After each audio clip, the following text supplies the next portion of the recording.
Hello everyone. In this session we are going to discuss about the biological classification kingdom Protista. We already have seen the chrysophytes and dinoflagellates. Now today we'll discuss euglenoids, slime molds and protozoan. So we'll start our session with euglenoids. Now what do you know about euglenoid? It is considered as a plant. At the same time it is also considered as an animal, right? We'll have to see that. So here I have already mentioned the possible characteristic of euglenoid. You have to note it down in your notebook because these are the characteristics. They are from the NCERT and at the same time state board and reference book also. And the reference book has a number of things, but then in terms of need, we only have to think about these many characteristics. Okay. Now first we have to find out its division and class. So it belongs to Euglenophyta and class is Euglenophyceae. Okay. Now next would be we'll be discussing in terms of their habitat. उनका habitat कैसा है? So habitat means as I told you just now it's a fresh water. Fresh water है but then fresh water but वो stagnant water में ज़्यादा पाया जाता है. Stagnant मतलब जैसे pond हो गया जो कि एक जगह पे स्टेशनरी वाटर रहता है and at the same time it can also found in the damp soil. Damp मतलब उसमें थोड़ा मॉइस्चर होना चाहिए. And as we all know they have aquatic habitat. तो उनके पास स्विमिंग के लिए कोई ना कोई एक ऐसा अपेंडेजेस चाहिए उनके बॉडी में so that they can swim very easily. Right? So they can swim, like they swim actively in liquid medium. Liquid medium मतलब पानी में ही with the help of their long flagella. Now this is a very important point. They swim actively in the liquid medium with the help of their flagella.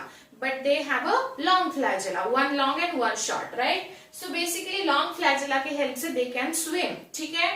Okay. So now they can also perform a creeping movement, creeping crawling movement जैसे reptiles करते हैं. त्याला आपण मराठीत सरपटणे म्हणतो, right? So creeping movement जो होती है basically, creeping movement कैसे कर सकता है वो? By expansion and contraction of their body.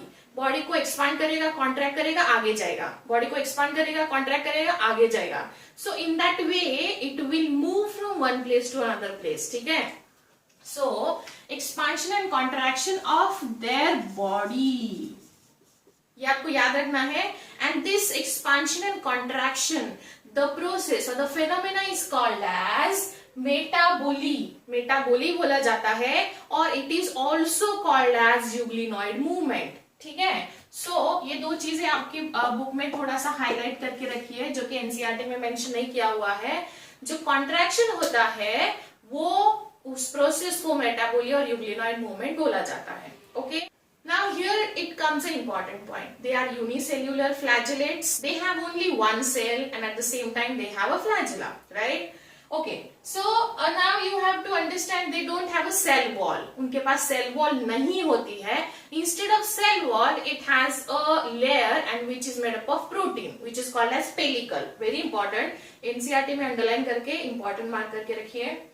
So they are unicellular flagellate protista and they are without cell wall. ये without cell wall होता है, but instead of cell wall they have a layer which is like body covered by a thin and flexible layer. Instead of cell wall it has a layer and the layer is made up of protein. कौन सा protein होता है? Fibrous elastin protein. ये भी आपको important करके रखना है. Fibrous elastin protein. Because of this protein, their body gets a flexibility. Flexibility मिलती है उनको because of this protein. They have a two flagella. Usually एक long होता है, one long and one short. They are biflagellated. Bi मतलब two flagella.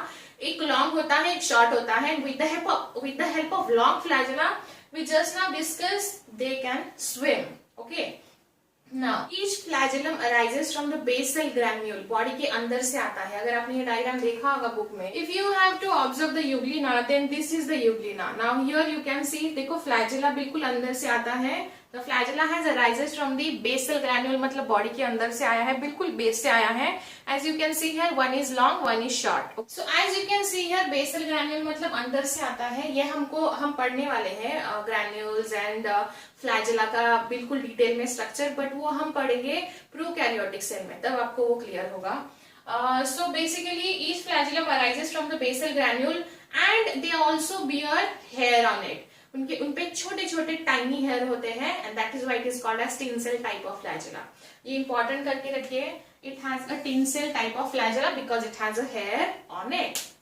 Now reserve food in the form of carbohydrate, carbohydrate के form में होता है as पैरामाइलॉन and पैरामाइलम, ये दो पैरामाइलम बॉडीज में होता है, राइट। एंड ये जो फूड है it is scattered throughout the cytoplasm in the body, okay. So उनको फूड भी तो चाहिए, right. Now next we have to discuss its nutrition. Nutrition दोनों टाइप का होता है because as I told you earlier it is considered as a plant sometimes and it is also considered as an animal because it has a characteristic of both. We'll discuss the characteristic of both, plant characteristic and animal characteristic. But here we have to find out the mode of nutrition. Mode of nutrition means it is having a chlorophyll pigment. इसके पास chlorophyll pigment है and interestingly the chlorophyll pigment is similar to the higher plants, right? So ये अगर pigment होगा तो photosynthesis pigment है उसके पास। If it is getting a sunlight then it is behave, its mode is photosynthetic in nature, मतलब वो वहां ऑटोट्रॉपिक होगा। ऑटोट्रॉपिक मतलब फोटोसिंथेसिस कर सकता है उसको जब सनलाइट मिलता है तब। But when it is like lack of sunlight, deprived of sunlight, उसको सनलाइट नहीं मिलता है, तो सनलाइट नहीं मिलेगा तो क्लोरोफिल अगर रहा नहीं रहा तो भी डजंट मेक एनी सेंस, उसको फोटोसिंथेसिस तो वो नहीं कर पाएगा। हेटेरोट्रॉप्स, जैसे वो फिर उसको सनलाइट नहीं मिलेगा तो it behaves like a heterotrophic in nature. अब मतलब ये हंट करेगा स्मॉलर ऑर्गेनिजम्स को, मतलब इट विल बी लाइक वो प्रेडेट करेगा स्मॉलर ऑर्गेनिज्म को and in that way it has both the mode of nutrition, autotrophic, photosynthesis मतलब सनलाइट मिलेगा, और जब सनलाइट नहीं मिलता है तो it behaves as a heterotroph, right. Okay, so now pigments जो है जैसे मैंने अभी आपको बताया, pigments they are identical to the higher plants, okay. Now Euglena studied as a plants as well as animal, मतलब ये दोनों कंसिडर किया जा सकता है। मैंने अभी आपको बताया it is considered as a plants and at the same time animal. But now here we have to discuss the plant like character and animal like character. Plant like character हो सकता है presence of chloroplast and photosynthetic nature है, and interestingly इसके पास जो pigment है वो higher plants के पास भी होते हैं, so no doubt it should consider as a plant. But at the same time it also different sets of characteristic जो कि एनिमल जैसे भी है। जैसे एनिमल लाइक कैरेक्टर्स जो है पेलिकल है, पेलिकल मतलब यहाँ हमने पढ़ा it has a pellicle, right. अभी अगर हम अब प्लांट की बात करें तो प्लांट में सेल वॉल होता है which is made up of cellulose, ठीक है। बट इसके पास सेल वॉल नहीं है, बट सेल वॉल जैसा स्ट्रक्चर है जो कि प्रोटीन से बना हुआ है, एंड इसीलिए वो एक हम लोग नॉन प्लांट कैरेक्टर कंसिडर कर सकते हैं यहाँ। It also has a contractile vacuole, contractile vacuole animals में होते हैं, प्लांट्स में नहीं होते हैं। एंड ये जब क्या करता है, अगर हम मोड ऑफ रिप्रोडक्शन की बात करें तो ये फेवरेबल कंडीशन में बाइनरी फिशन से क्या करता है, खुद को रिप्रोड्यूस करता है। तो यहाँ लिखा हुआ है under favourable condition it reproduces with the help of binary fission.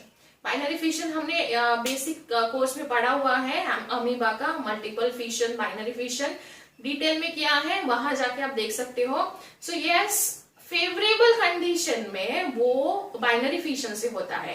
इसका मतलब ये है कि ये कैरेक्टर, ये these sets of characters represented as a animal for it, right. But ये जब होगा ये उसका जो ये प्लांट का कैरेक्टर है वो क्या है, उसके पास वो फोटोसिंथेसिस कर सकता है because it has got a pigments, right. So ये कैरेक्टर याद रखिए, plant like an animal like. Like favourable condition मतलब क्या, उसके फेवर में वो कंडीशन रहेगा, वो बहुत कंफर्टेबल रहेगा उस सिचुएशन में। It reproduces itself by binary fission. But जब अनफेवरेबल कंडीशन होता है तो it reproduces with the palmella stage, याद रखिए अनफेवरेबल पामेला स्टेज है। Homework is you have to tell me what is palmella stage, compulsory homework करना है। Palmella stage आपको मुझे बताना है। तो these are the different sets of characteristic of euglenoid, ठीक है। Now will discuss their examples. Euglenoid के एग्जांपल्स अभी हम पढ़ते हैं। So now will quickly discuss the examples of euglenoid. Euglena तो है ही जो बुक में दिया हुआ है, but along with euglena you also have to remember 2 or 4 more examples of it so that you are done for the NEET preparation. सो फैकस, यूट्रिप्शिया, फिर उसके बाद है पैरानेमा, फिर उसके बाद है टैकिलेमनास, ये नाम आपको याद रखने हैं, बुक में मेंशन करके रखिए। अदर देन यूग्लिनॉइड आपको ये 4 नेम्स भी याद रखने हैं in terms of euglenoids. Okay, so ये सारे कैरेक्टर्स नोटबुक में लिख के रखिए अच्छे से, जहां इंपॉर्टेंट बोला है वहां अंडरलाइन और हाईलाइट करके रखिए।